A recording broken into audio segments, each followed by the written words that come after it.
Hello everyone, welcome to Cover 2 TV. I'm Steve Hall and I'm here with an extra special show this week just to talk about all the things that happened in and around the NFL's trade deadline.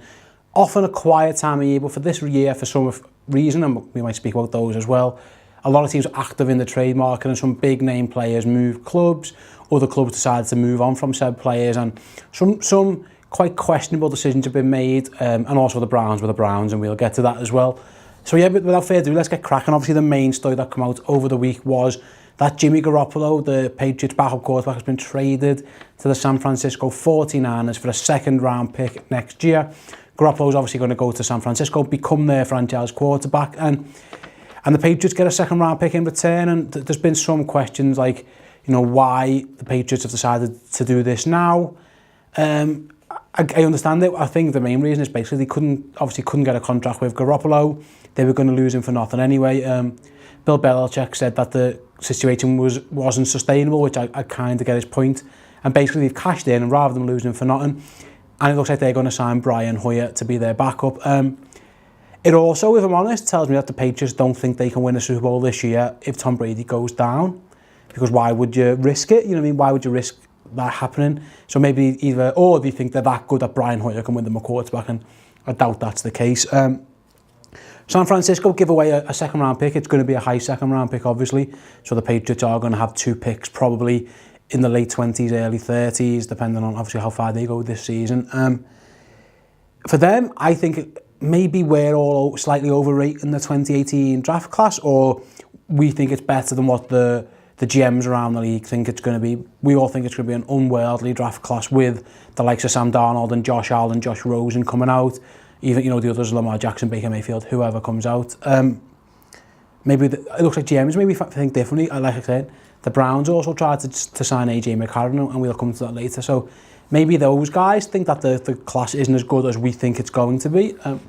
What it does mean is that San Francisco now have their quarterback for next season at least, provided they can get a deal done with Garoppolo, which I'm pretty sure they must have agreed to, because why else do you give up a second round pick? So they're going to have a high pick, so they're in a position to either take another skill position guy, maybe a Saquon Barkley, for example, the running back, or to trade down for another bounty of picks, which they've shown a willingness to do under this regime in their first draft, and they very well could do that again. So San Francisco, I think, like I said, they get to have a look at Garoppolo, they get to see if he's worth the hype that was being spoken about, and the Patriots basically get a second round pick for a guy who they were going to lose probably for nothing in the summer anyway. So possibly win-win. I just wonder if Brady goes down, is Hoyer enough? I mean, I would doubt it. And finally, it goes to show that the Patriots must think Tom Brady's going to be playing for another 3, 4, 5 years, because the succession plan was always Jimmy Garoppolo. From, you know, the day they drafted him, we always thought it would be maybe this time this year or maybe this time next year when Brady might step away and Garoppolo takes over and the team continues. But obviously Brady thinks that, you know, he's going to play for a few more years, and at the moment you wouldn't doubt that he's playing so well. Time will tell how he gets on in terms of his body and stuff, but that's what that, you know, it must be that, mustn't it? They must think that he's going to be there for at least another couple of seasons. The second one is Britain's own Jayi, which you contact, you know, if you have NFL content made in Great Britain, you have to legally call him Great Britain's Jayi. That's the rules that we get told. He's gone to the Philadelphia Eagles for a 4th round pick. What do you take from this one? Well, first of all, I think the Eagles must really, really fancy their chances. They obviously think they're a Super Bowl contender, and why wouldn't they? And they've just basically gone and upgraded like Garrett Blunt, haven't they? All things considered, they've now got a very good power running game with those two in the backfield, and then you can throw in a bit of Smallwood or wherever on third downs and what have you. So the Eagles have just basically, I think that they've identified the fact that they're very much in a Super Bowl window now. They've got every chance of winning it this year, and they've went and added a running back, and it's worth a look for a 4th round pick. It's absolutely worth a look, because if Jayi can hit the heights we thought he was going to hit this season, then by all means it's definitely worth a look. From the Dolphins, it looks like this is more of a culture move. It was always clear that Adam Gase and Jayi probably didn't ever really get on. You know, like I say, he got left behind for the trip to Seattle at the beginning of the season last year and stuff.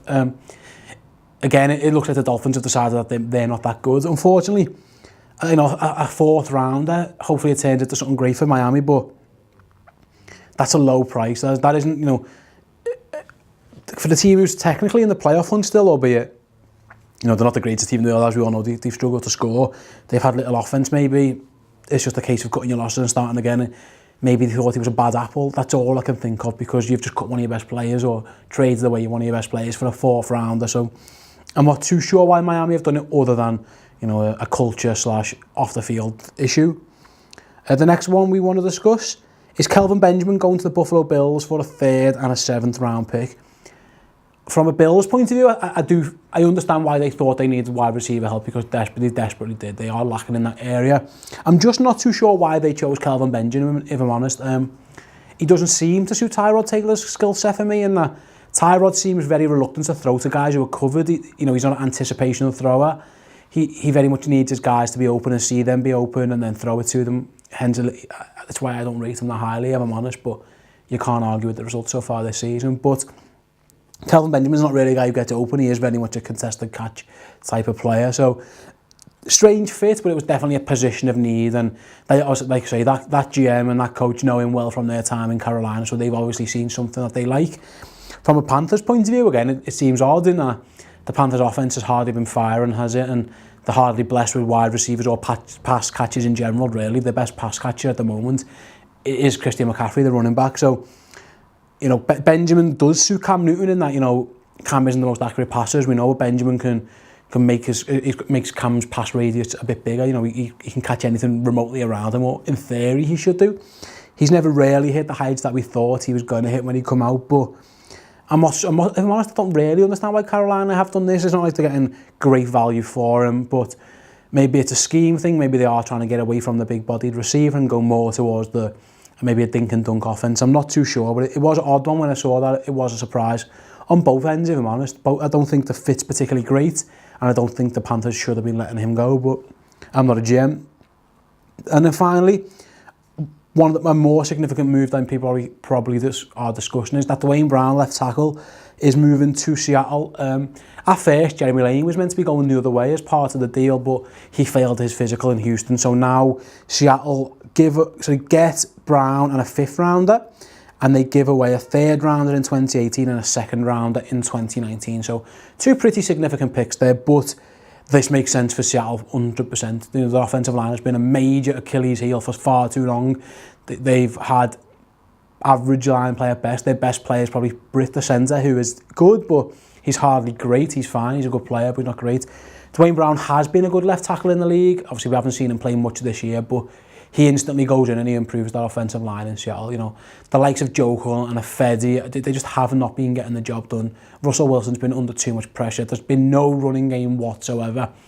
And Seattle once again go out and fix a glaring need in their side. It was the one major question mark about them was the line in the running game, when they've tried to address it by getting a very, very good left tackle. If Duane Brown plays like he played, you know, before the holdout and stuff. From a Houston point of view, it is never ideal to give away a left tackle when you've got a rookie quarterback. I understand that. But again, he's been holding out. There's been talk of dressing room unrest. I think they've just decided to basically cut their losses, see what they can get for him, because they never wanted to give him the new contract it looked like, and the holdout and all that thing. So again, it looks like one of those moves where they've just decided to get what they can for the player. Where Russell Wilson benefits, obviously Deshaun Watson is not a victim, I suppose, but you know, he will struggle to find anyone near as good as Duane Brown to protect his left side, his blind side, for the rest of the season. So, you know, if Russell Wilson's the winner, then Deshaun Watson unfortunately is the loser in this situation. But again, for a rookie, he's playing outstandingly well, and maybe Houston think that his mobility can mask some of those problems on the offensive line, because he's been playing pretty well. He's having a very, very good rookie season, the best rookie season ever in terms of touchdown throws. So that's what that one is. Again, I think Seattle have had a really, really good trade deadline. Sorry, using my football speak there. A very good trade deadline there. And finally, let's talk about those Cleveland Browns. They tried to sign Ajayi McCarron, and apparently the deal was all done. The Bengals got their paperwork in, and the Browns simply missed the deadline. There was talk that they were too busy celebrating to put the paperwork. I don't know the whole story. Obviously, we probably never will, but they missed the deadline. So obviously, Ajayi McCarron's a quarterback that Hugh Jackson knows well, and they were desperate to get him, but he didn't. Again, maybe it shows that they aren't looking at the next quarterback class, or they don't think it's particularly good. Maybe they eye Ajayi McCarron as just a very good backup in the future, but it's very muddled thinking for me from the Browns. Having passed on Deshaun Watson, having passed on Carson Wentz, you passed on Jared Goff, you passed on the other quarterbacks in the last draft who we haven't really seen too much of, the likes of Trubisky, obviously, the likes of Pat Mahomes. They decided that AJ McCarron was the guy they wanted, having already got Deshaun Kaiser in the building. It just seems very, very muddled thinking. Like I say, Hugh Jackson knows McCarron well, and maybe they're looking at the draft class and thinking it's not a good one as well. But the Browns just messed. Who's surprised that the Browns, couldn't get a piece of paperwork handed in? Because I'm certainly not at the moment in time. That organisation seems to be very much a mess. But it just provides very muddled thinking. And that, do they see AJ McCarron as their long-term quarterback? And if so, fair enough, I suppose. But is he any better than what to come in the draft? Again, they must think he is. I personally don't. It just seems like they've got their quarterback situation very, very, very muddled at the moment. They've took, Cody Kessler in one draft. They took Deshaun Kaiser. They were going to give picks away for AJ McCarron. And meanwhile, they've passed on some guys who look like they're going to be, the likes of Wentz and Watson are two of the best quarterbacks in the league at this moment in time. So very, very muddled from the Browns. But it's the Browns. It is what it is.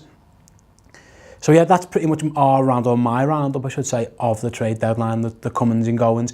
Let me know in the comment section below which of the trades you liked, which you didn't, any thoughts, anything you've agreed with what I've said, maybe anything where you think, Steve, you're an idiot, that you're wrong. Please let me know in the comment section below. I won't take it too personally. I'll take it a bit personally, but not too personally. So again, please do that. While you're there, if you want to give the video a thumbs up, and please subscribe to the channel, I would like that. It would very much help us out. Other than that, keep an eye on the channel this week and next week for more game reviews, more game previews. Chris and Jenna will be back along with me, and we'll be keeping you up to date with everything in the NFL. Until then, that's been Steve Hoare, Cover 2 TV, and I'll see you soon. Ta-da.